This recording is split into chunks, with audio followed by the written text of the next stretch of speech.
আসসালামু আলাইকুম। ফুলকলি রান্না করে আপনাদের সবাইকে স্বাগতম। আজকে আমি বানাবো কাঁঠালের পকোড়া।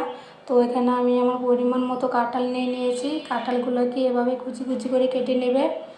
তারপর আমি নিয়েছি কাঁচামরিচ, তারপর নিয়েছি পেঁয়াজ কুচি, তারপর নিয়েছি ময়দা, তারপর দিয়ে দিচ্ছি লবণ। এখন আমি সবগুলো উপকরণ হাতে মেখে নেব। দেখো বন্ধুরা, মেখানো হয়ে গেছে। এখন আমি দিয়ে দিব পরিমাণ মতো জল দিয়ে ভালো মতো একটা ডো বানিয়ে নিব আমি।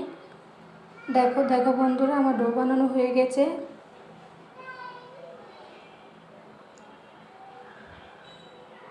তারপর আমি চুলায় একটি প্যান বসিয়ে দিলাম, তারপরে দিয়ে দিলাম তেল। তেলটা যখন গরম হয়ে আসবে তখন আমি এক এক করে দিয়ে দিব ডোগুলো। দেখো বন্ধুরা, আমি এখানে এক এক করে সবগুলো ডো হাতে বানিয়ে নিয়েছি। এখন সবগুলো ভেজে নেব উল্টে পাল্টে। আমার এদিকে ভাজা হয়ে গেছে পকোড়াগুলো। এখন আমি সবগুলো নামিয়ে নেব। দেখো বন্ধুরা, সবগুলো পকোড়া আমার বানানো হয়ে গেছে। কতটা সুন্দর হয়েছে। আর তোমরা অবশ্যই এভাবে লাল লাল করে ভেজে নেবে, মুচমুচে যাতে হয়। মুচমুচে হলে খাবারটাও অনেক ভালো লাগবে খেতে।